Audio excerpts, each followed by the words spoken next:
살펴보실 말씀은 새로운 일이 시작됩니다 라는 거예요.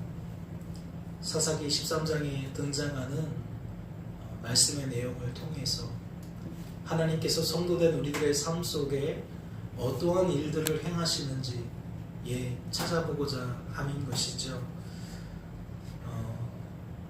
우선 첫 번째로 살펴볼 주제는 새로운 일을 시작하시는 하나님이라는 겁니다. 말씀을 함께 보실까요? 사사기서 13장 1절을 보니까 이스라엘 자손이 다시 여호와의 목전에 악을 행하였으므로 여호와께서 그들을 40년 동안 블레셋 사람의 손에 넘겨주시니라 라고 되어 있습니다. 말씀은 성도된 우리들에게 무엇을 알려주고 있는 거죠? 하나님께서 택하신 하나님의 사람들에게, 즉 이스라엘 자손들에게 새로운 일이 시작되었다는 것을 알려주는 거예요. 그렇죠? 이 사람들 속에, 이 사람들의 삶 속에 새로운 일이 하나님에 의해서 시작되었다.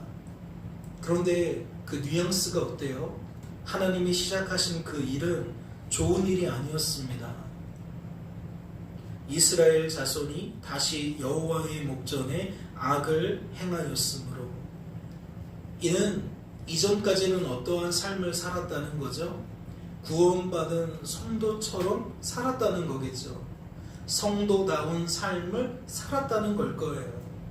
즉 하나님께서 하신 일을 하나님께서 하신 일로 깨닫는 삶을 살았다는 것이고, 하나님께서 하신 일을 하나님께서 하신 일로 드러내는 삶을 살았다는 것이고, 또한 주어진 삶 속에서 날마다 하나님의 눈높이를 가지고 그러한 헤아림을 가지고 살면서 하나님이 주시는 만족으로, 하나님이 주시는 평안으로, 하나님이 주시는 기쁨으로 채워지는 삶을 살다가 응당 하나님께 감사하는 마음으로 이어지고 하나님을 찬양하는 태도로 이어지는 삶을 누가 살았다?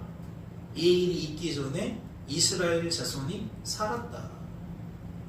즉 이전까지 이스라엘 자손은 하나님과 동행하는 삶을 살았다. 우리는 그렇게 이해할 수가 있다는 거죠. 그런데 지금 상황이 달라졌다는 거예요. 어떻게 달라졌다? 또다시 죄에 물들게 되었다. 또다시 죄 때문에 과거의 삶을 반복하게 되었다.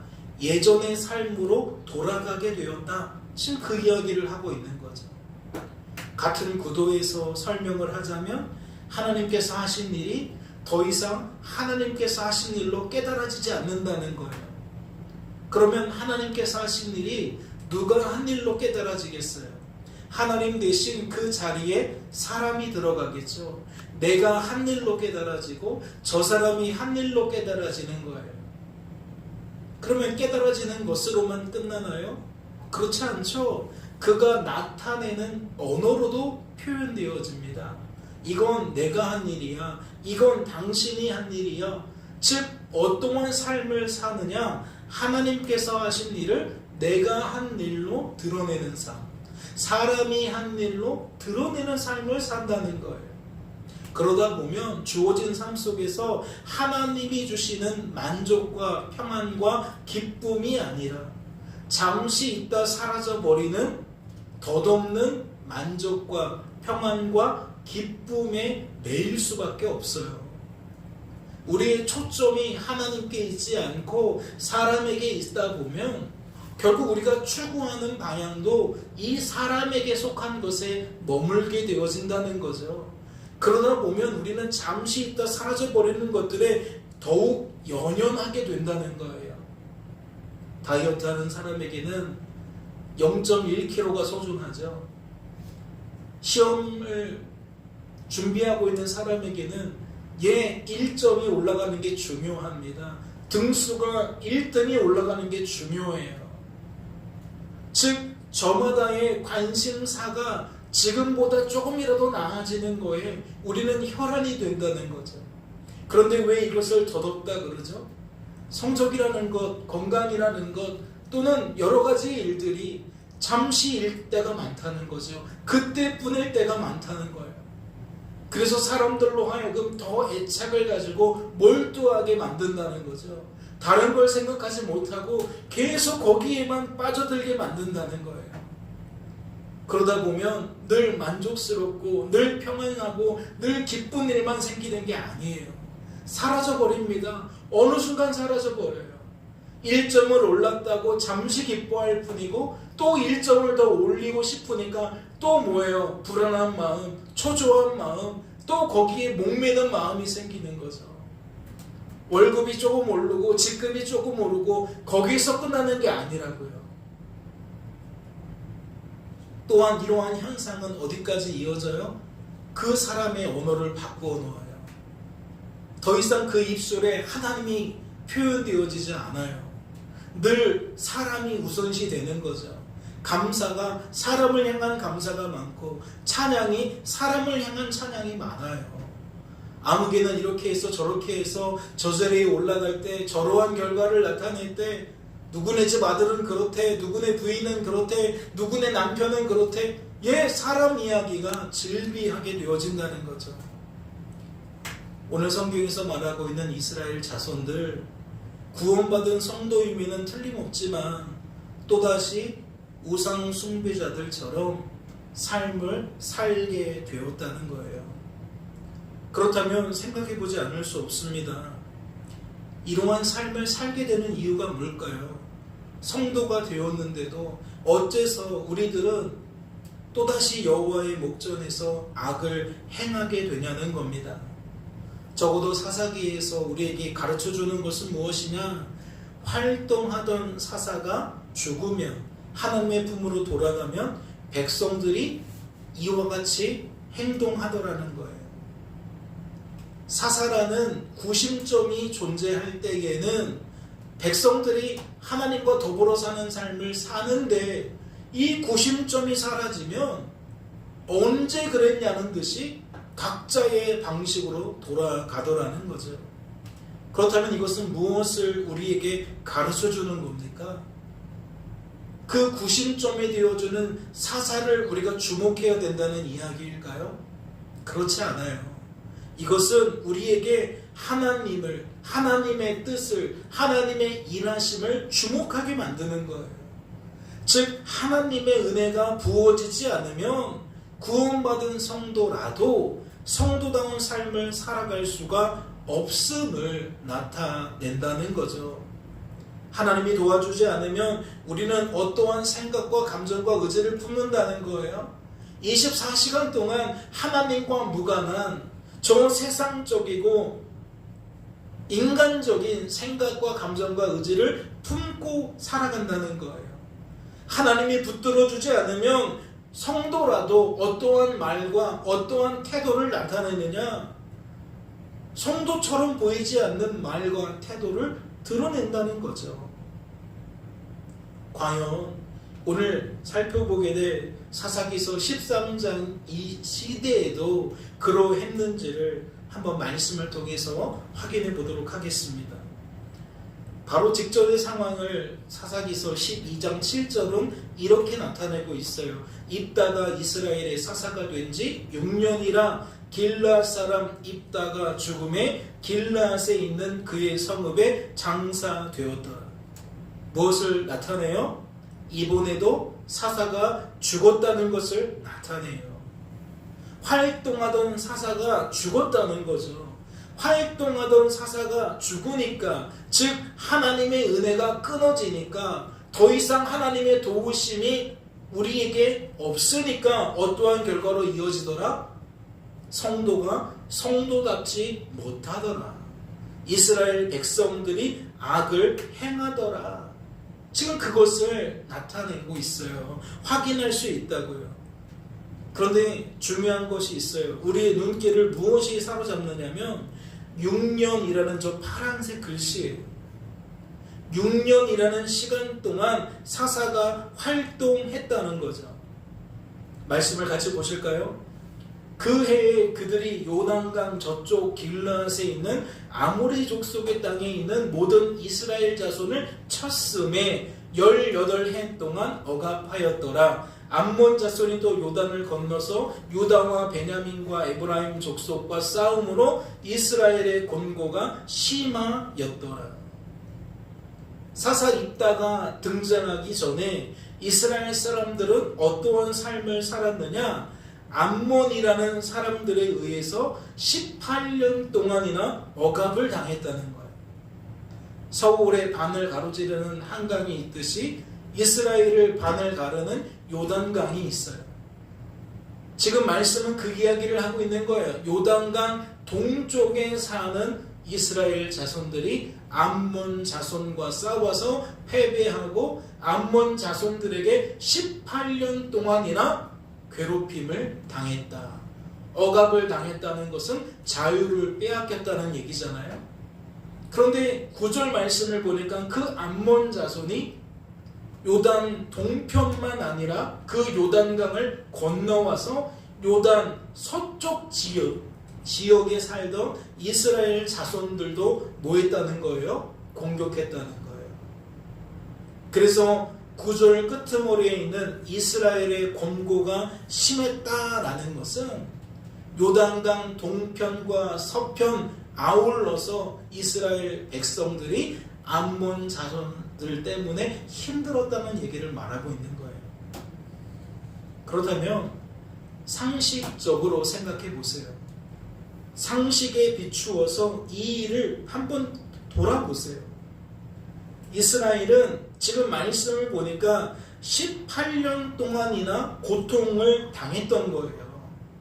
그러다가 사사 입다를 통해 하나님께서 은혜를 베풀어 주셔서 이스라엘 자손을 구원해 주셔서 드디어 무엇을 누리게 된 거예요?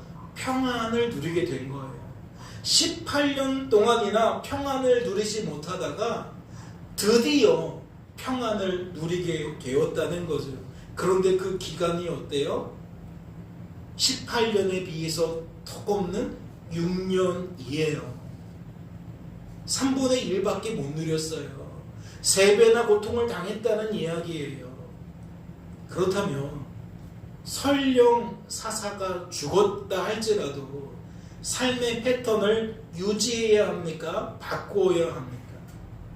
삶의 패턴을 바꿔버리면 그들의 인생은 꼬이게 되어질 텐데 바꿔야 돼요? 바꾸면 안 돼요. 그냥 상식적으로 생각해 봐도 바꾸면 안 되는 거잖아요. 18년 동안이나 어려움 당하다가 이제 6년 동안 조금 평안했는데 사사가 죽었다 할지라도 삶의 방식을 바꾸면 안 되죠. 하나님만 바라보고 하나님만 의지하고 하나님만 자랑하는 그 성도의 길을 유지해야 한다고요. 그것이 계산적인 우리들의 상식에 부합한다는 거죠.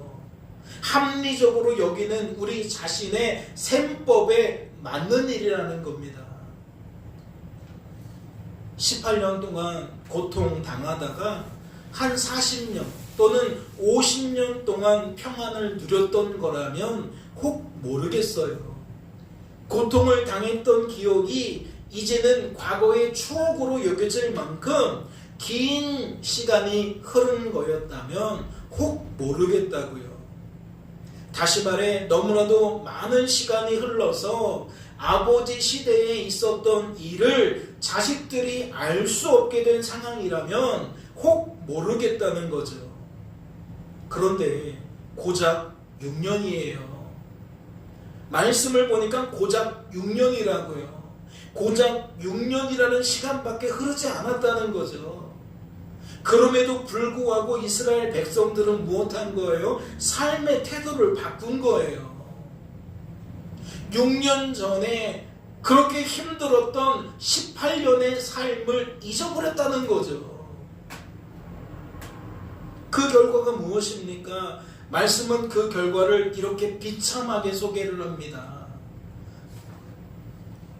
40년 동안이나 블레셋에게 고통을 당하게 되었다. 18년 동안 고통당하다가 6년 동안 반짝 평안을 누리고 다시 40년 동안 고통을 당하게 되었다. 다시 말씀을 드려요. 상식에 부합하나요? 여러분의 셈법에, 여러분의 이치에, 도리에 지금 이 모습이 옳게 여겨지십니까? 합당하게 여겨지시나요? 성도된 우리들은 이 일을 어찌 여겨야 합니까? 이러한 내막, 이러한 정황을 토대로 우리들은 이 사건을 어떻게 바라보고 받아들여야 하냐는 거죠. 저는 앞서 말씀을 드린 것처럼 하나님의 은혜로 여겨야 한다고 생각해요. 오직 하나님의 도우심으로, 하나님의 붙들어 주심으로 밖에 이 사건을 바라볼 수 없다는 거죠. 오늘날 대부분의 사람들은 상식 좋아합니다.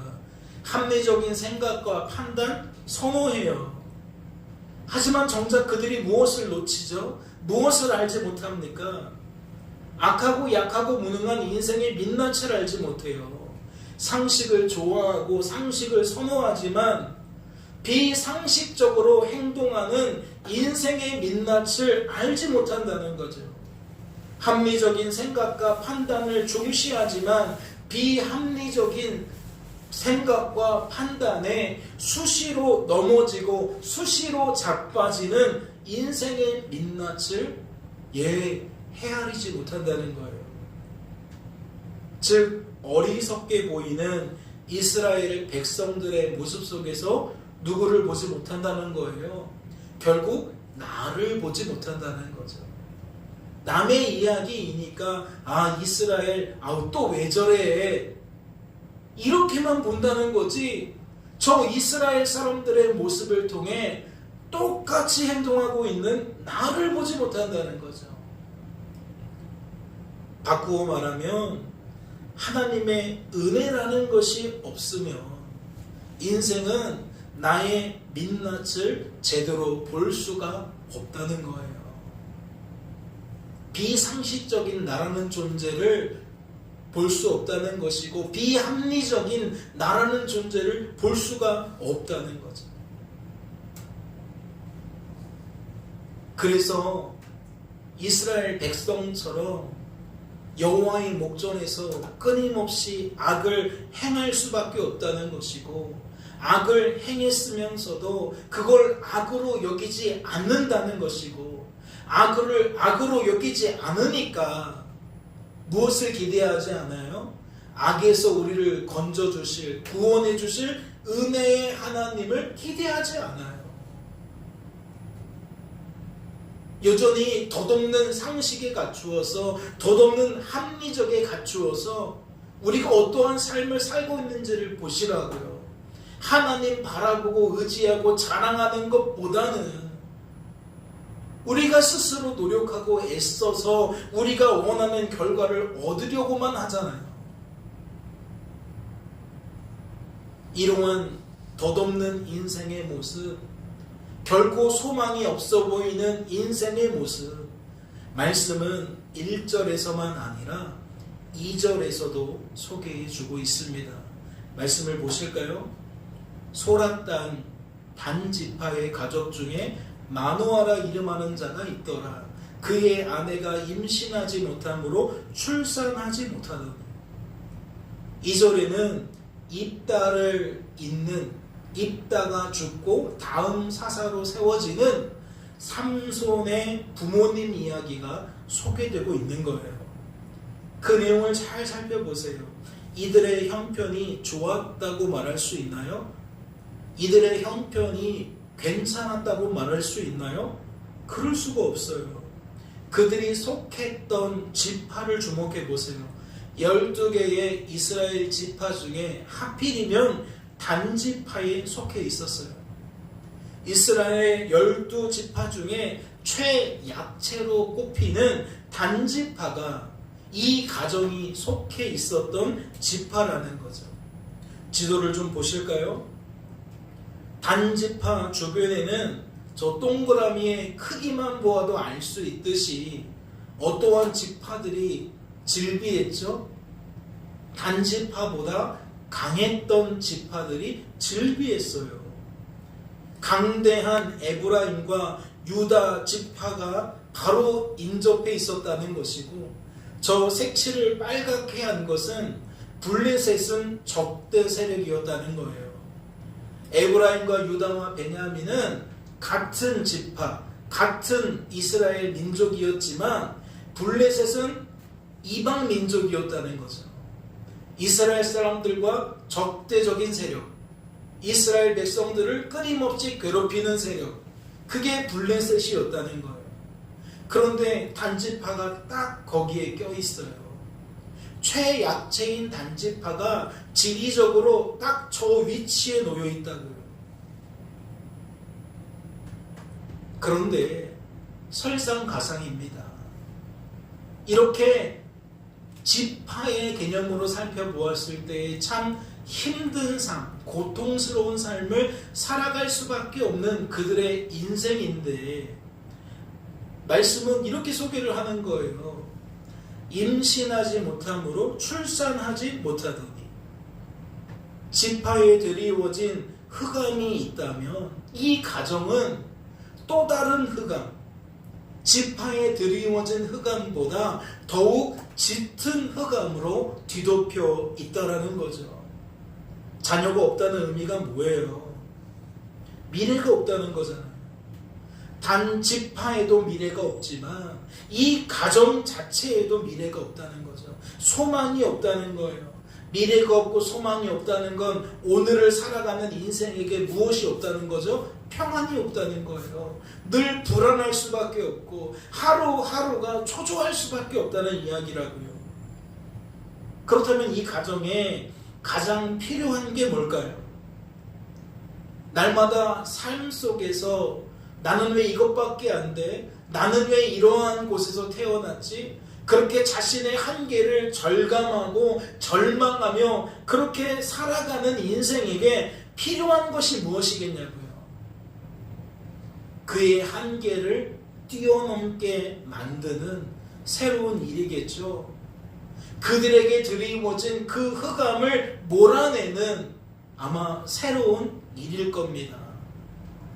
사사기서 13장은 지금 그 일을 소개하고 있는 거예요. 다시 말해 은혜의 하나님께서 소망을 가질 수 없는 자에게, 생명을 가질 수 없는 자에게 소망을 주시는 이야기가 담겨 있다는 거죠. 생명을 주시는 이야기가 담겨 있다는 겁니다. 말씀을 보세요. 말씀을 보니까 마노아가 여호와를 알게 되는 사건을 소개하고 있습니다. 즉 하나님 때문에 마노아라는 사람이 하나님을 더 깊이 알게 되는 모습을 소개하고 있다는 거죠. 그래서 오늘 우리는 그 방식을 따라 과연 마노아는 하나님에 대해서 무엇을 알 수 있었을까? 그 절망적인 상황 속에서 어떠한 하나님을 만나게 되었을까라고 여추적을 한번 해보도록 하겠습니다. 먼저 일을 시작하기 전에 여러분 스스로 생각해 보세요. 무려 40년 이상을 블레셋 때문에 고통을 받은 가정이에요.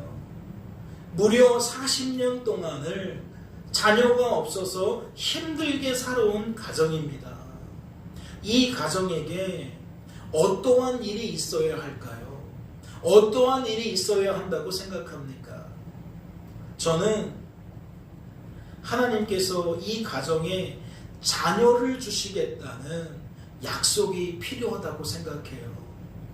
블레셋의 손에서 단지파를 구원해 주시겠다는 그러한 하나님의 약속이 이 가정에 필요하다라고 생각한다는 거죠. 여러분도 동의하시나요? 여러분 각자의 삶 속에서 나에겐 이러한 도움이 필요해요, 나에게 저러한 도움이 필요해요 라는 부분이 있을 텐데, 하나님께서 나를 이렇게 도와주겠다는 약속이 있었으면 얼마나 좋을까. 하나님은 약속하신 것을 반드시 이루시는데 하나님께서 나에게 이러한 약속을 해주셨으면 좋겠다 라고 생각하는 것들이 있잖아요. 동의가 되십니까? 이러한 상황이라면 자녀를 주시겠다는 약속 필요하지. 블레셋으로부터 단지파를 구원해 주시겠다는 그 약속이 필요할 거야. 얘 동의가 되시냐고요. 그런데요, 말씀을 보세요. 하나님께서 시작하신 일이 무엇입니까? 3절을 보니까 내가 본래 임신하지 못함으로 출산하지 못하였으나 이제 임신하여 아들을 낳으리니. 하나님께서 무슨 약속을 하고 계시죠? 우리가 예상했던 이 가정에 가장 필요한 그 약속을 해주세요. 5절도 보세요. 그가 블레셋 사람의 손에서 이스라엘을 구원하기 시작하리라. 가정으로 보아도 소망이 넘치는 약속이고, 지파의 개념으로 살펴보아도 소망이 넘치는 약속이에요.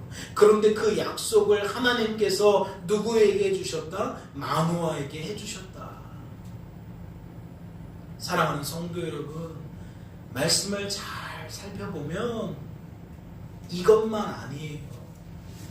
모든 인생의 유일한 소망이신 하나님이 그 사람, 그 지파, 그 민족, 그 나라에 찾아가셔서 이와 같은 모습으로 만나주시는 것을 우리는 쉽게 발견할 수 있다는 거죠.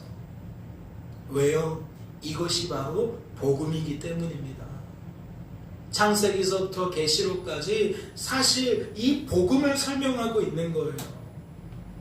범죄한 우리들을 위하여 성부, 성자, 성령 삼위일체이신 그 하나님께서 친히 계획하시고 친히 성취하시고 친히 적용하시는 하나님의 구원 계획이 담겨 있는 것이 바로 성경이라는 것이죠. 마노아는 그의 아내에게 이러한 일들을 전해 듣게 되었습니다. 마치 여러분이 목회자인 저를 통해 하나님의 말씀을 듣게 되는 것처럼 마노아는 자신의 아내를 통해 이러한 하나님의 약속을 듣게 되었다는 거죠. 그때 마노아가 나타낸 반응은 무엇일까요? 복음을 듣게 된 마노아가 나타낸 반응은 무엇이겠냐는 겁니다. 8절을 보니까 마노아가 여호와께 기도하여 이르되 주여 구하옵나니 주께서 보내셨던 하나님의 사람을 우리에게 다시 오게 하사 우리가 그 낳을 아이에게 어떻게 행할지를 우리에게 가르치게 하소서 하노니. 그가 보인 반응은 무엇이에요? 아내를 통해 듣게 된 그 복음 뿌리쳤나요? 밀쳐냈나요? 여보, 무슨 그런 쓸데없는 소리를 하는 거야. 그런 일이 있을 거면 진작에 있었겠지. 헛것을 본 거 아니야? 잘못 들은 거 아니야? 비난하고 비판하고 부정하는 것이 아니라 오히려 무엇을 해요? 기도를 해요. 아내의 말이 하나님께서 행하신 진짜로 여기고 하나님께 아뢰는다는 거죠. 하나님, 우리 아내가 이런 소리를 저에게 해주시는데 하나님께서 우리 아내를 통해 저에게 이 약속을 주셨는 줄로 압니다. 하나님 감사합니다. 그러면서 어떻게 기도하죠? 믿음을 가지고 기도해요. 무엇을 통해 알 수 있어요? 첫째는 주께서 보내셨던 이라는 말을 통해 알 수 있죠. 말씀을 듣는데 그 말씀이 하나님께서 내게 해주신 말씀으로 마노아는 받았다는 거예요. 하나님께서 하나님의 사자를 보내셔서 우리 아내에게 이러한 말씀을 주셨구나. 하나님 감사합니다. 지금 철석같이 믿고 있는 거예요. 또 두 번째, 그 낳을 아이에게라는 말을 잘 주목해 보세요. 마노아는 그 일이 하나님의 약속이 반드시 이루어질 거라고 고백하고 있어요. 하나는 이미 아내에게 하셨던 일을 말하고 있고 또 하나는 이제 아내에게 하실 일을 말하고 있는 거예요. 즉 임신하게 만들 것이다. 이 말씀을 주셨던 하나님, 그리고 이 주신 말씀대로 일하실 하나님을 만호하는 기도를 통해 모두 표현하고 있다는 거죠. 하나님께서 하신 일을 하나님께서 하신 일로, 하나님께서 하실 일을 하나님께서 하실 일로 그는 바르게 깨닫고 바르게 드러내고 있다는 거예요. 그러면 묻지 않을 수 없어요. 여러분에게도 이러한 믿음이 있습니까? 지금 여러분 말씀을 들으면서 나에게 하나님이 이러한 약속을 해주고 계시는 거구나 라고 받고 계신 분이 있나요? 그냥 만호아의 이야기, 나와 상관없는 이야기가 아니라 오늘 성경에서 말하고 있는 이 이야기는 지금 내 삶에 필요한 이야기이고 나에게 필요한 약속을 하나님이 해주고 있는 것으로 받아들이고 있는 사람이 있냐고요. 그러한 믿음이 있는 사람이 있냐고요. 우리는 이러한 태도를 보인 마노아의 믿음에 대해서 어떻게 여겨야 합니까? 마노아에게서 난 것으로 여겨야 합니까? 하나님에게서 난 것으로 여겨야 합니까? 지금 이 자리에 예배드리고 있는 여러분은 다 다른 마음일 거예요. 하나님이 주신 믿음을 따라 믿음을 갖고 있는 사람이 있을 거라는 거죠. 누구처럼? 마노아처럼. 그런데 어떠한 사람은 여전히 말씀을 들어도 별로 동의가 안 되고 공감이 안 되는 사람이 있을 거예요. 즉 믿음으로 작용하지 않는 사람이 있을 거라는 거죠. 만약 우리가 이 일을 하나님에게서 찾지 못한다면 또 사람에게서 찾을 거예요. 저 사람은 평상시에 예배를 잘 드리니까 저래. 저 사람은 오랜만에 와서 그래.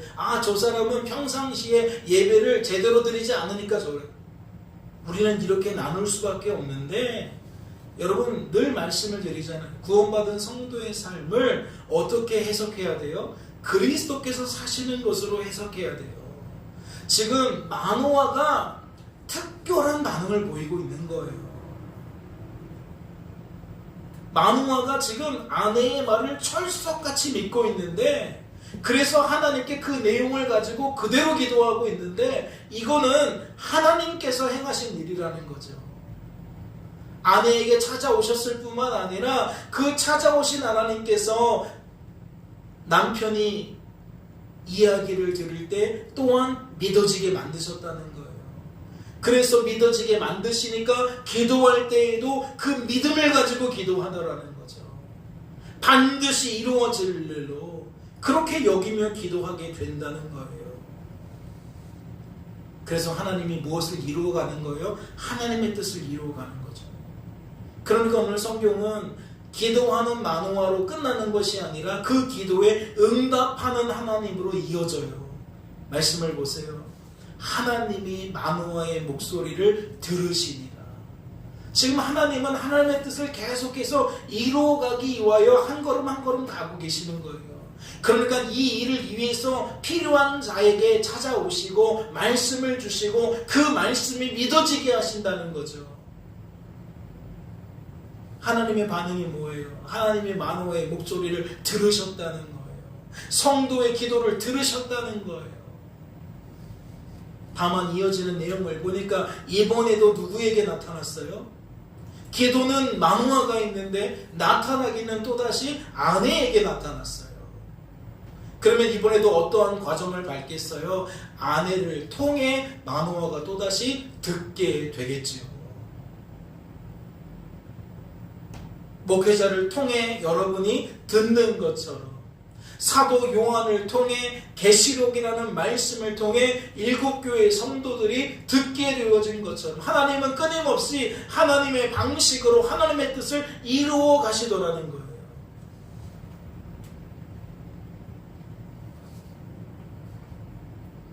그러니까 마노아는 이번에도 자신을 찾아와서 지금 당신의 기도를 하나님이 들으셨다고, 그래서 지난번에 나를 찾아왔던 그 여호와의 사자가 지금 또 찾아왔다고 지금 그 얘기를 하는 거예요. 그러니까 남편이 아내 말을 듣고 즉시 쫓아가서 누구를 만나요? 찾아온 여호와의 사자를 만나요. 그리고 이렇게 반응을 합니다. 마노아가 이르되 이제 당신의 말씀대로 되기를 원하나이다. 무엇이 끝난 거예요? 검증이 끝난 거예요. 하나님 저 믿습니다. 하나님이 자식 줄 거라고 믿습니다. 그 자식이 우리를 저 블레셋에서 구원해 주실 줄로 믿습니다. 하나님 제가 이 아이를 어떻게 기르면 됩니까? 그게 그 기도의 내용이었잖아요. 그런데 지금 여호와의 사자가 다시 찾아오니까 또 쫓아가서 그 내용을 확인해요.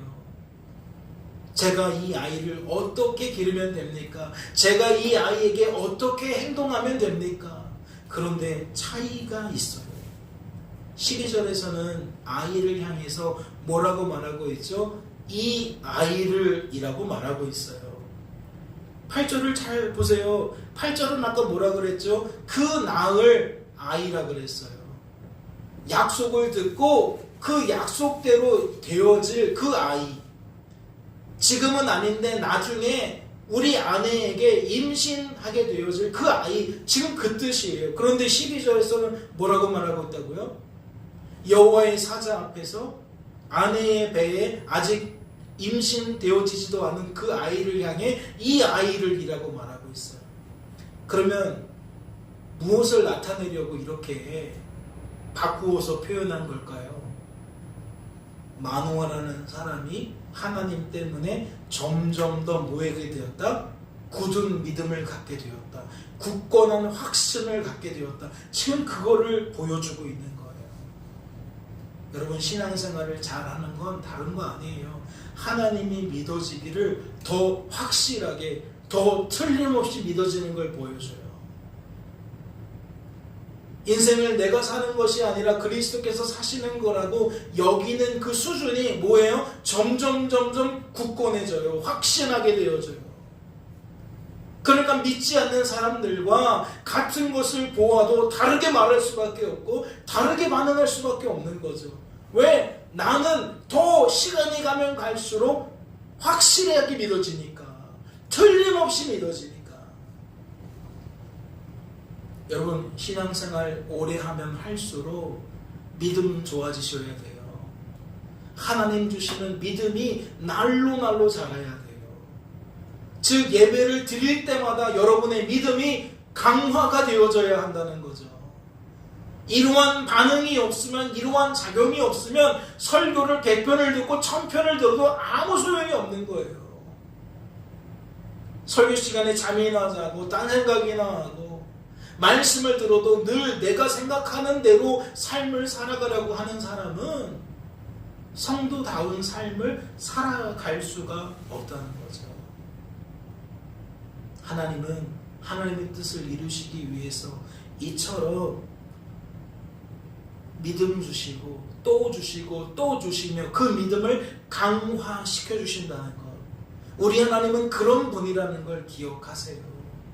자식 주겠다라는 희망찬 소망이 넘치는 약속만 주시는 분이 아니라 그 소망을 굳건하게 붙들게 만드시는 하나님이라는 거죠. 믿음을 주셔서 하나님의 뜻이 확실하게 이루어질 것을 날마다 굳건하게 믿어지게 되는 상태, 그게 바로 성도의 상태가 된다는 거예요. 오늘 살펴보게 되어질 두 번째 주제는 그것과 짝을 이루어서 하나님은 하나님을 더욱 알아가게 하신다라는 거예요.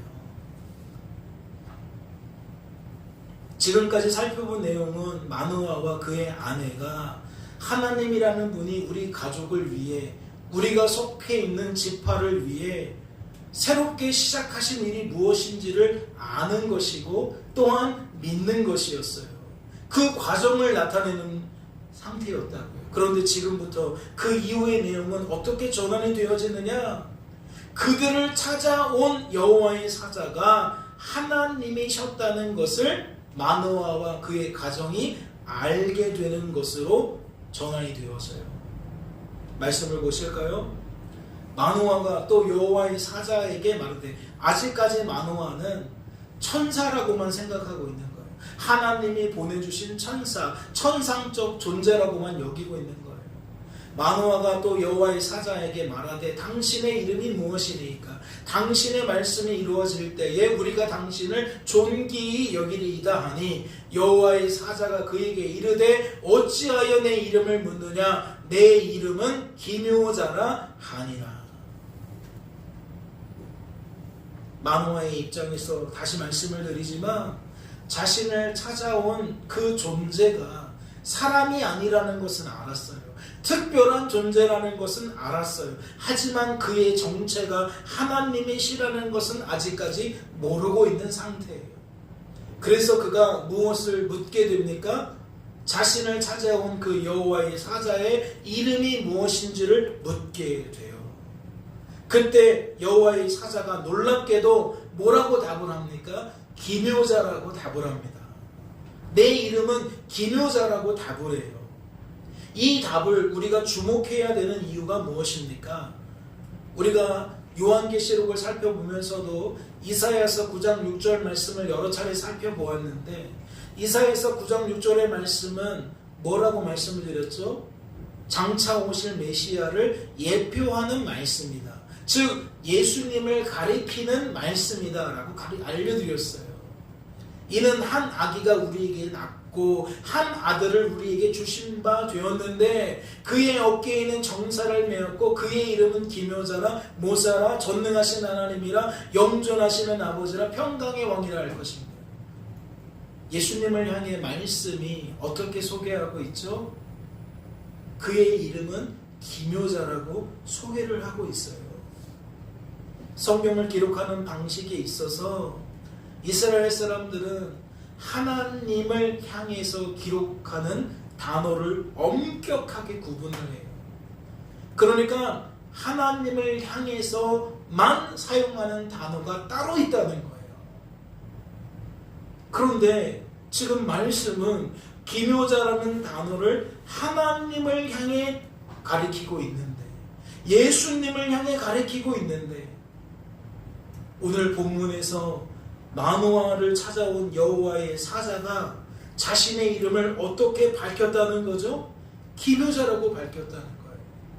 그러면 이를 통해서 우리는 무엇을 알 수 있는 거죠? 소망이 끊어진 이 가정에 소망을 주신 분이 예수님이셨구나를 아는 거죠.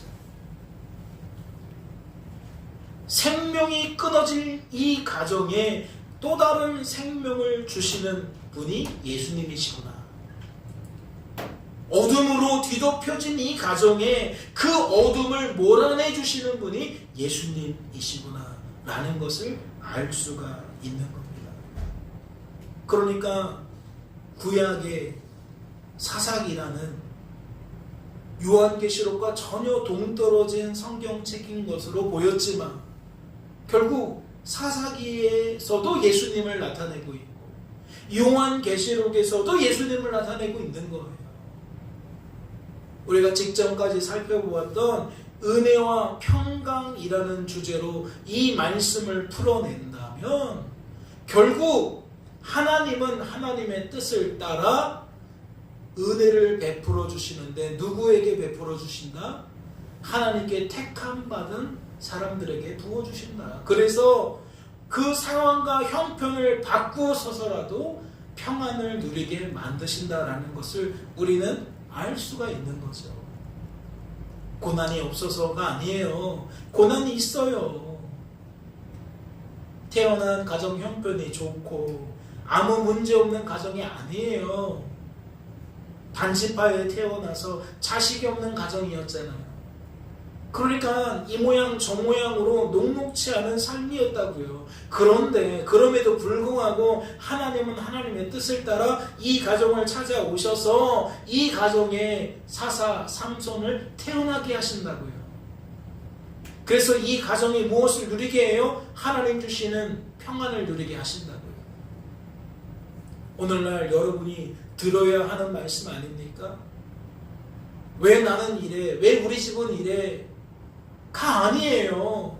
성도는요, 그런 말을 하는 순간 내가 지금 하나님을 모르고 있구나 로 받으면 돼요. 내가 지금 신앙생활 하면서도 정작 하나님을 놓치고 있구나로 인식하면 된다고요.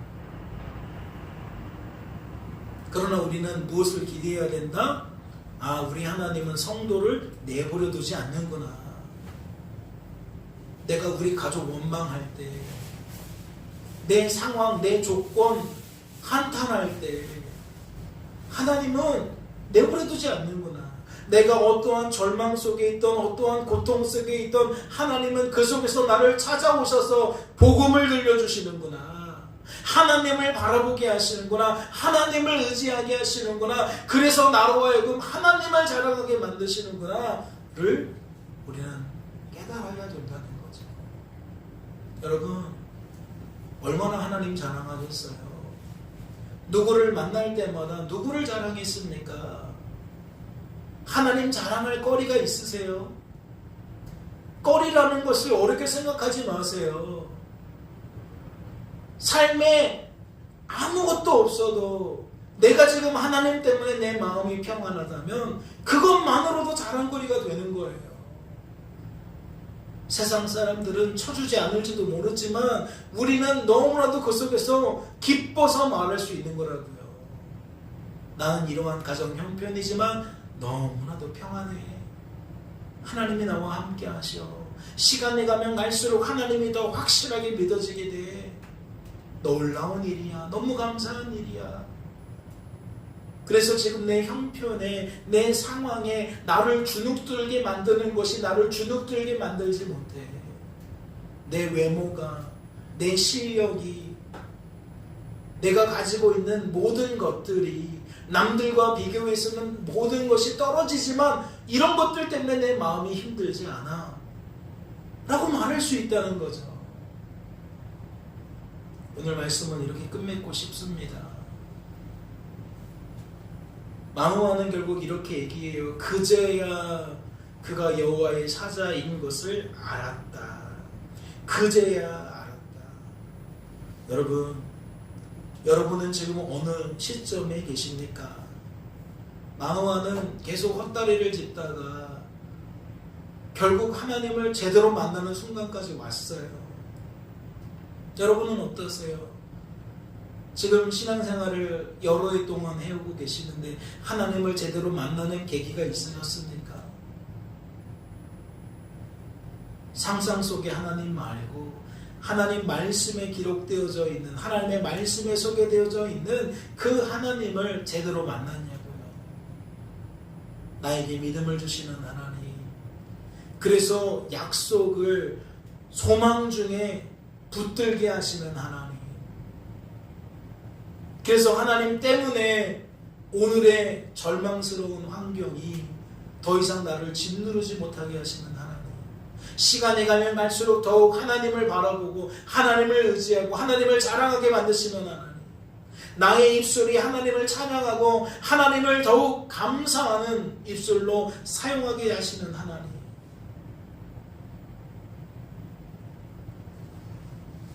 여러분, 하나님의 은혜가 없으면 하나님을 알아갈 수 없어요. 하나님의 은혜가 아니면 하나님을 더욱 알아갈 수가 없다고요. 10년 전에 만난 하나님을 녹여낼 수 없습니다. 그걸 누려서 계속 10년 전에 과거에 사로잡혀서 살 게 아니에요. 성경은 날마다인 것이고 바로 지금인 겁니다. 새해가 시작되고 이제 어느덧 곧 있으면 마지막 주가 됩니다. 그래서 2월달이 돼요. 이제 1월이 끝난다고요. 여러분, 1월을 통해 어떠한 하나님을 만났습니까? 얼마나 하나님을 알게 되셨습니까?